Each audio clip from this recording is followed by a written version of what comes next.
ज्ञान है जल और याद है अन्न, अनाज। अन्न खाने से शक्ति आती है या जल पीने से शक्ति आती है? अन्न खाने से शक्ति आती है और जल अन्न को पचाता है।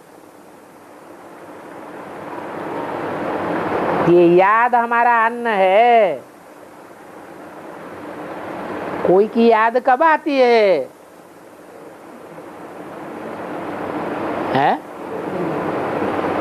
कोई की याद कब आती है?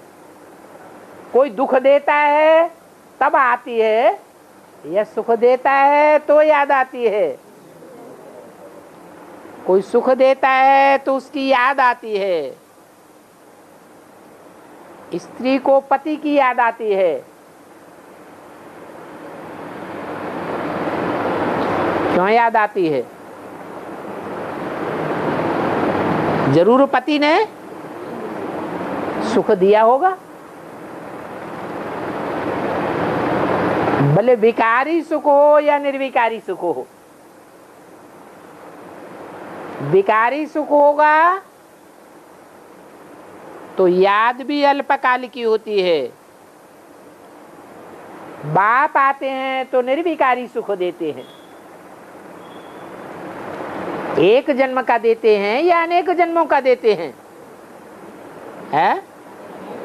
अनेक जन्मों के लिए स्थायी हो जाता है। और सुख दुख शरीर के द्वारा दिया जाता है, शरीर की कर्मेंद्रियों के द्वारा दिया जाता है या हवा में दिया जाता है?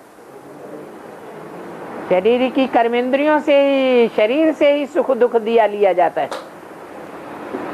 तो बाप भी साकार में आते हैं।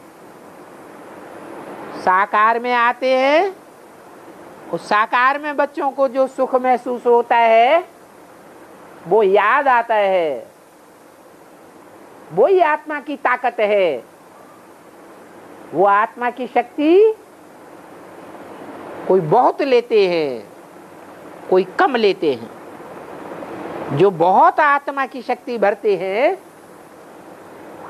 वो जन्म जन्मांतर तक शक्तिशाली आत्मा बनकर रहते हैं। परंतु कोई याद ही करे और पानी न पिए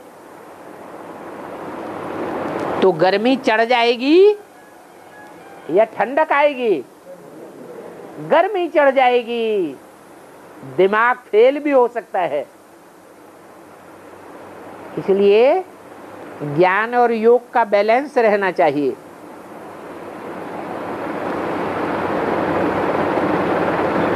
जल भी चाहिए और अन्न भी चाहिए। अन्न है हमारा याद।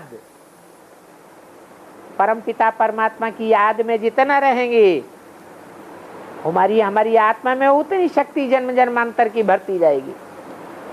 याद का आधार क्या बताया? याद कब आती है? जब कोई से सुख मिलता है तो इसकी याद आती है।